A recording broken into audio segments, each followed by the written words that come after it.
And we're live. Welcome back, everyone. Episode 69 of Kids Deserve It. We hope you've been enjoying our weekly chats with educators and game changers from around the country. Also, don't forget, you can check us out on iTunes. And don't forget to join in on our brand new competition by leaving a review for us on iTunes. And each week we select a different person who's left a review to receive an autographed book set from Adam and I. Also, don't forget to join our Kids Deserve It chat on Wednesdays at 8 p.m. Central Standard Time, 6 p.m. Pacific Standard Time. This week, we got another great guest, but first we want to introduce ourselves. I am Adam Welcome, Director of Innovation in the Bay Area of California. My name is Todd Nesloni. I'm elementary school principal in Navasota, Texas. And our special guest this week, I'm so thrilled he's on here, is Mr. Wade King. So Wade, thanks for being with us this week. Yeah, I'm super excited to be here, guys. Thank you for asking me. I'm a teacher at the Ron Clark Academy and Director of Curriculum Instruction there as well. So excited to be here. Well, we want to remind our viewers as well to participate in social media. We love seeing all the things that stick out to you from the episodes by using the hashtag #KidsDeserveIt. So, Wade, we got a few questions for you. So, for those who don't know about you, tell us about yourself, man. Yeah, South Carolina, born and raised. So from South Carolina, taught public elementary school in South Carolina with my wife, Hope King. Taught fifth grade for a while. And then I've been here at the Ron Clark Academy, teaching here in Atlanta, Georgia. We're a middle school, grades 5 through 8. We're also a teaching training facility. So we have educators come in every single week, watch us, sit in our classrooms, take back some of our strategies that we use in the classroom. We also conduct workshops. So I've been here at the school for 4 years. So that's just a little bit about me. Just love kids, love teaching, and love Jesus. So those things, and my wife, of course. Of course, Hope. Can't forget Hope. Nice. Well, Wade, one of the things I love about you is how you bring your own personal passions into your teaching, whether it's your love of Power Rangers or your love of music and playing the guitar. So why do you feel that that's important to bring those elements of yourself into the classroom? Yeah. When I started teaching, I didn't really know what I was doing. Like most first year teachers, we look back and we're like, holy crap, those poor kids. But I was also a wrestling coach. So I had that coaching mentality that every high school coach has. And I didn't know how to separate the competitive nature, the coaching mentality, the hard-nosed high school coach to my fifth grade students. And so after my first year, I did a lot of reflecting. I was like, what makes me happy? What makes me excited? Do those things make my kids excited? And so I started doing some reflection, and I realized, through life, all of us have some type of gifts and talents that we have, even if we don't know. And if it's hard to identify those, we all have something that we appreciate or that we enjoy doing. I read an article, it's probably about 10 years ago. It's talking about using your strengths and talents in whatever profession you do. If it's teaching, if it's the business world, and they were talking about productivity. So if you use your hobbies, interests, and talents within those professions, you can have more productivity than if you focus on your weaknesses. A lot of times we hear you need to fix your weaknesses. You need to work on that. It'll make you a better whatever. So I use the example of two NBA basketball players, Dwight Howard and Shaquille O'Neal. Great NBA basketball players. What are they known for? Poor free throw shooting. That's what they're known for, right? Mm-hmm. And you know that they're horrible at it. Both of them are like 50-something% from the free throw line. What makes them great basketball players? Well, points in the paint, block shots, defense. Shaquille O'Neal's in the Hall of Fame. Yes, they're 7 foot tall and super athletic, but they enjoy what they do. And so I took that mentality and I took that philosophy and I applied it to my teaching. I love playing music. My kids think I'm the best musician in the world. I'm really not. They're middle school kids, so it's easy to trick them. I just love playing music. And so I started to play music, play songs, and then I started adapting that with my content.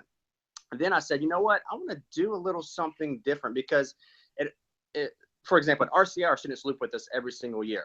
And you have to keep it exciting. Who doesn't love playing on a drum kit? All my kids, they come in, play the drums. We do songs, do competitive games. But it got old. So I had to think of something a little bit different. I was like, what am I going to do? I'm not the person that dresses up in costume. I didn't want to do it. But I was like, you know what? It would be different for the kids.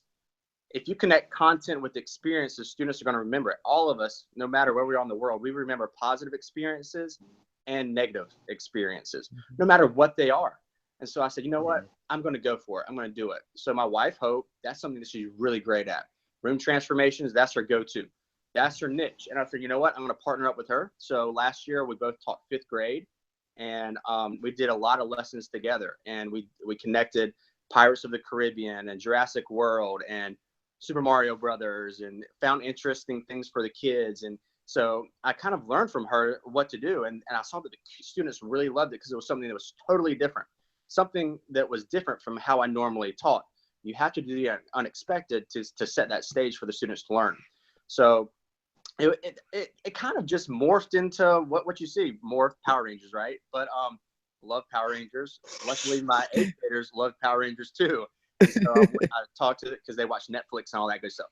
So I connected some content this year, and that this year was the first year I did a room transformation primarily all by myself. I tried to test myself because I was referring back to that article I'd read, but I was like, you know what, with teaching, we have to make it exciting too. I mean, if you're always concentrating on your weaknesses, as corny as it sounds, I know we hear all the time, when you're comfortable, you're not growing. It's when you're uncomfortable, you start to grow. But it's really true. It really is true. So I wanted to feel uncomfortable, but I wanted to feel confident in feeling uncomfortable. So that's when I took the room transformation idea, because it was something new the students hadn't seen. And I combined it with not a strength or a talent, but an interest of mine, which was Power Rangers. Luckily, I teach middle school, so middle school students, they love that stuff too. So and it worked. It really paid off. I combined a weakness with just an interest of mine, and it paid off for the kids. And the kids absolutely connected that content. And I guarantee you, if you talk to my students about human rights of refugees or close reading strategies, or what's going on in the Middle East right now, anything like that, they will always remember, and they will connect it to that experience. So Nice. that was a really quick question, and that was a long answer. I'm so sorry. I always say hope talks forever, and so I just proved that I talk forever too. No, I think it's awesome. So Wade, you're also part of the Get Your Teach On conference. Can you tell our listeners a little bit more about that? Yeah, I mean, that's my wife's baby, her and Deanna Jump. It started off with those two just wanting to do something different, just for early childhood. The Ron Clark Academy is middle school. It's a different type of experience than what that conference is, the Get Your Teach On conference. So they started it off. It was just those two, and they got great feedback. People were wanting to come, and they said, we got to expand. They can't do it on their own. And so the conference is all about engagement, how to engage your students in different content areas. We're going on a year and a half now. We've done, I believe, 6 conferences together. We have 2 coming up. Yeah. So we have 2 coming up in Texas. We just finished one up less than a month ago down in Orlando. That was our birthday. So that was a year going. It started off with just kindergarten through 3rd grade. And now this summer, we're adding the 4th and 5th grade. And we have a phenomenal team that just is very dynamic. All of us are very unique and very different. But we all teach. Every last one of us, we teach. We put it on ourselves. We're down there hustling. Everybody's humble, grinding. We're driving out to Texas with U-Haul trucks and everything else. So, jeez, wow. We just try to bring. We try to bring what we do in the classroom right to the conference centers, and just create that experience for them, so they can take that engagement factor back to their school. So. Nice. Yeah, get your teach on it. It's really cool. I never thought there could be another type of conference out there that I would fit in. But this is it. I had no intention of really doing it, but it really does work, because I think we all have the same mentality about education. So yeah. I love that. Nice. So wait, we're always looking to grow and get better. What is something that you're working on growing in this year? Well, I have worked on a lot of things this year. This is my first year being an administrator at the Ron Clark Academy. And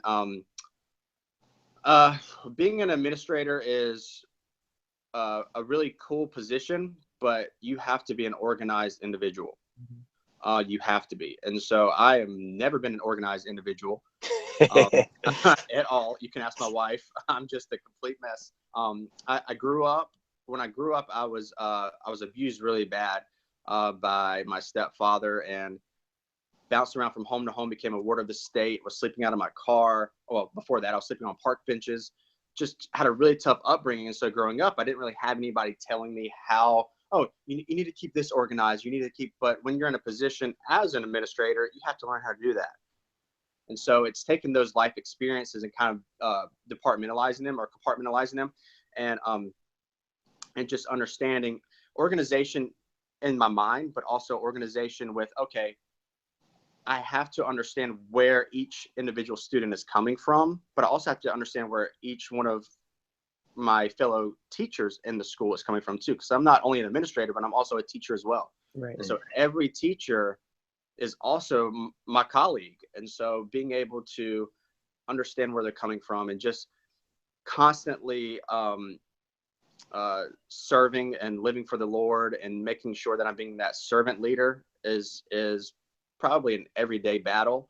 And at the end of the day, it's for the kids. So just trying to be able to, number one, be more organized, not technically with the paperwork, but within my life and making sure things are priority first. So I think that's it. Yeah. Nice. So what was school like growing up for you? Oh man.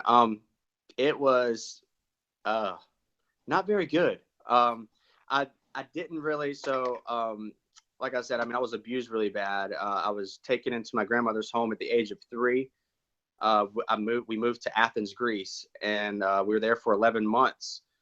Found out when we came back, we went there for 11 months because she had been diagnosed with breast cancer. So she shortly passed away. So this was like age 3 or 4. But I remember every little thing, and this goes back to the experience things I was talking about earlier.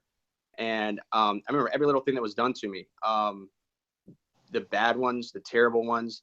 Then I also remember everything that I saw in Athens, Greece. I remember the smells of the food. I remember the hills and the goats running on them. I remember the Parthenon. I remember the people. I remember everything from Athens, Greece. My favorite thing to teach today is Ancient Civ, positive experience, right? So we come back. Yeah, I did find out she shortly passed away with breast cancer. Didn't have anywhere to go, so I moved to North Carolina with my aunts and uncle. They were, my uncle was in divinity school at Duke University. My aunt was at dental school at University of North Carolina, Chapel Hill. House divided, right? And so they graduated and we moved to Anderson, South Carolina. Had a pretty typical childhood from 1st to 5th grade. Power Rangers was around during that time. Has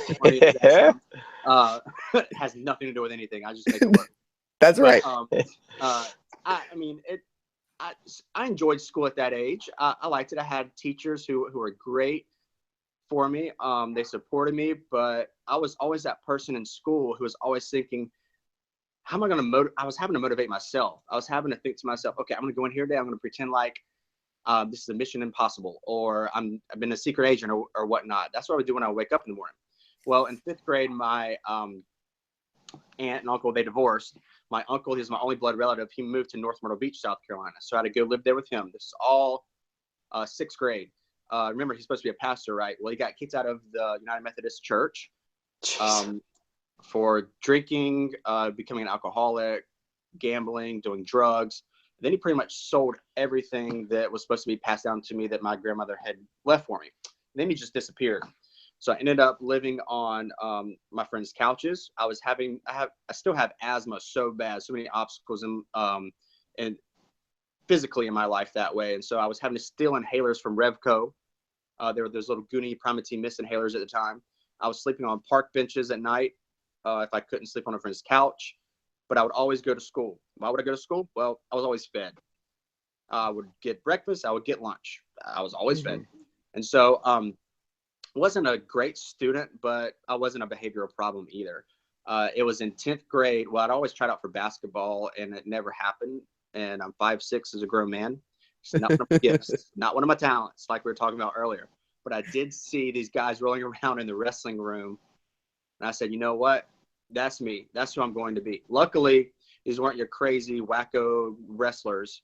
They were now, most of them, some of them are doctors, marine biologists, great individuals. They say your vibe is your tribe. Who you hang out with is tells you a lot about yourself. So luckily, I surrounded myself with those people kind of just through wrestling. And They invited me to a Bible study one night, and I didn't want to go because who wouldn't? I mean, I'd gotten turned off of Christianity from my uncle. And they said, well, girls are going to be there. And I said, oh, I'm on my way. So you're grade, you're going, right? So I went, and the pastor shared a great message that night. And the Bible verse was 2 Corinthians 12:9. My grace is sufficient for you, for my power is made perfect in your weakness. And it was at that moment that I was like, you know what? A lot of people say that, I mean, the Lord will never put more on you than you can handle. I don't really think that's the truth. I mean, my life's the prime example of that. Or the Bible verse wouldn't be in the Bible, right? And so I was like, I've had two constants in my life. I've had Jesus and I've had teachers. I can't become Jesus, so I'm gonna so it was in 10th grade that I kind of made up my mind. That's what I'm going to do. And it wasn't necessarily to teach. It was to give back to kids. And just like my teachers had given back to me.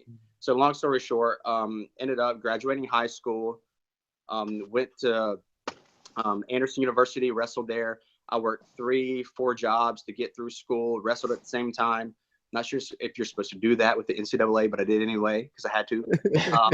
And that's kind of where I'm at. And I think everybody has a reason of why they got into education in the first place. Right. It's great to love kids. Like, that's wonderful. I hope all teachers love kids. That's not enough.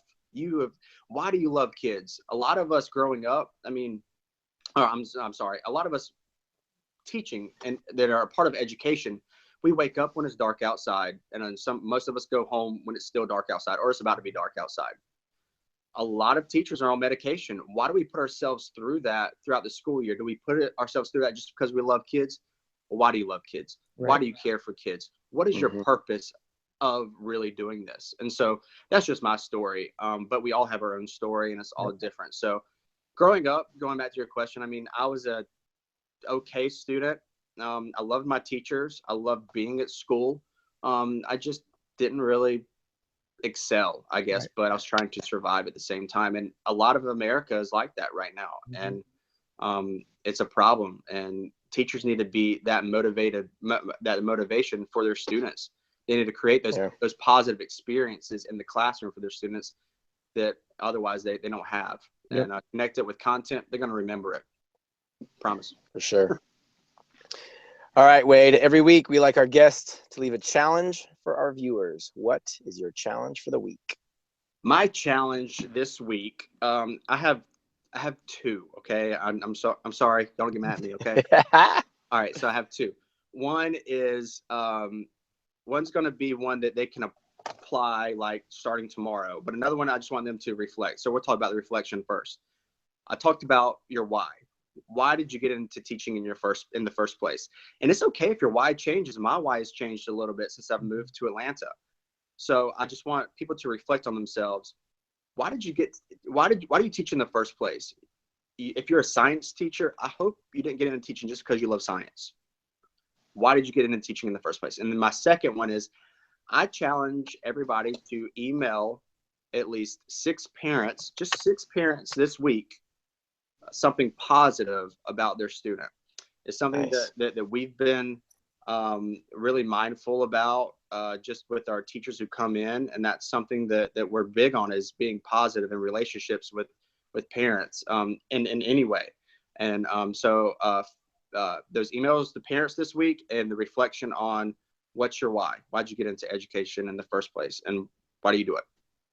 Love that. That's great. Well, Wade, thank you so much, not only for coming on the show, but just for being real and honest and sharing a piece of yourself with our viewers. I mean, I was super powerful story, and I appreciate you and all you do for kids and education. And then thanks for being here, Wade. Yeah, thank you guys so much. I love what both of you guys are doing.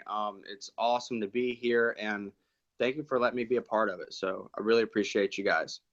Well, we also want to thank our viewers for watching and listening. Remember, you can tweet us using the hashtag KidsDeserveIt. Remember to encourage you to go to iTunes and leave a review, as we'll be selecting a winner each week to an autographed book set. Check us out on our Twitter chat on Wednesdays, and make sure you check out our next guest, which is former music sensation Avalon member Melissa Green, on Tuesday at 7 o'clock. We'll see y'all then.